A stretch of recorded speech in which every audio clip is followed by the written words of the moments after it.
Voilà. Allez, vas-y. Voilà. Gloire à Dieu. Je suis heureux ce soir d'apporter un message, un mot de Dieu, parce que j'ai reçu sur mon cœur il y a environ 4 mois. C'était une période que j'ai été vers un frère serviteur de Dieu pour l'encourager. C'était en Normandie, prier pour sa fille. Et dans l'après-midi, j'ai pris ma gaule et j'ai été au bord de la rivière que vous voyez comme ça, vous voyez. C'est à peu près la même rivière. C'est pour vous montrer, pour que vous compreniez. Et puis j'avais été avec ma gaule. Et puis après, j'ai marché au bord de la rivière avec ma gaule et j'ai sorti de la rivière. Vous savez pourquoi j'ai arrêté de prêcher, j'ai arrêté de pécher? Parce que le Seigneur a parlé à mon cœur. Sur la droite, il y avait une hauteur comme ça. Et puis il y avait 12 brebis. Et dans les 12 brebis, il y avait une brebis blanche. Il y avait 10 brebis qui étaient jaunâtres. Et il y avait une brebis noire qui était sortie du troupeau. Et puis là, le Saint-Esprit parle à mon cœur. Et puis il m'a dit, regarde la brebis blanche. Elle est au soleil, elle broute l'herbe vert, comme tu voyais là.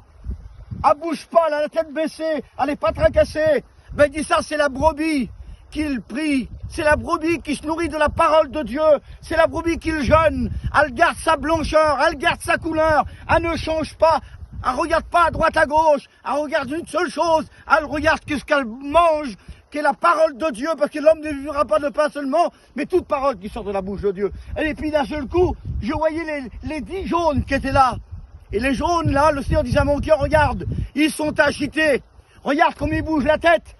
Et regarde la couleur, ils broutent un peu partout. Ils mangent n'importe quoi. Et puis ces brebis-là que tu vois qui sont agitées, ces brebis qui ont perdu leur couleur, tu sais ce que c'est? C'est des brebis religieuses. C'est des brebis qui se contentent d'aller une fois à la réunion de temps en temps. Et la Bible dit, c'est pas celui qui dit Seigneur, Seigneur qui sera sauvé, mais celui qui fera la volonté de mon Père. C'était religieux simplement. Et puis il me parlait, cette brebis noire qui était retirée du troupeau, qu'elle était partie du troupeau. Et puis il parle à mon cœur, il dit, regarde, la brebis qui est sortie du troupeau, elle a perdu carrément sa couleur. Elle est partie dans le monde, mais regarde, elle regarde la blanche. Elle envie la blanche, parce qu'avant d'être noire, elle était blanche. Elle savait, elle connaissait. Et puis Jésus disait de mon cœur, tout simplement, il disait, tu vois la brebis noire, elle est comme la brebis jaune. C'est pareil, mais ils disent, l'amour que j'ai pour eux, s'ils reconnaissent maintenant qu'ils ont sorti du troupeau, et s'ils demandent pardon, alors là, à ce moment-là, je le revêtirai d'un vêtement blanc. Amen. L'amour de Dieu, elle est parfaite, elle bannit la crainte. Et j'aimerais lire un texte avec vous, et je terminerai par ces paroles. Je ne sais pas quelle brebis que tu es. Est-ce que tu es la brebis blanche? Est-ce que tu es la brebis jaunâtre? Est-ce que tu es la brebis noire qui est sortie du troupeau? Le Seigneur ne fait pas de différence. Il aime tous les hommes. Et la Bible dit comme un malheureux cri, l'Éternel l'entend. Il le délivre de toutes ses détresses. Il connaît ton cri, il connaît ta douleur, il connaît tes tourments, il connaît tes craintes, il connaît tes peurs. Et puis j'aimerais lire le texte avec vous. C'est merveilleux la parole de Dieu. Écoutez le texte de la Bible.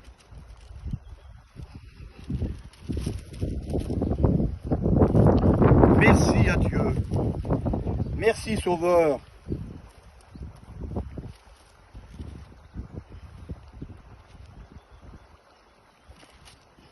Voilà, c'est Ézéchiel, chapitre 34, et verset 15. C'est moi qui fais paître mes brebis, c'est moi qui les fais reposer, dit le Seigneur éternel. Je chercherai celle qui était perdue, je remènerai celle qui est égarée, je penserai celle qui est blessée, et je fortifierai celle qui est malade. 4 brebis différentes, je fortifierai celle qui est perdue. Le Fils de l'homme est venu chercher, sauver celui qui était perdu. Il fortifie celle qui est blessée. Peut-être tu es blessé dans ta caravane. Ton cœur est déchiré. Mais l'Éternel est près de celui qui a le cœur brisé.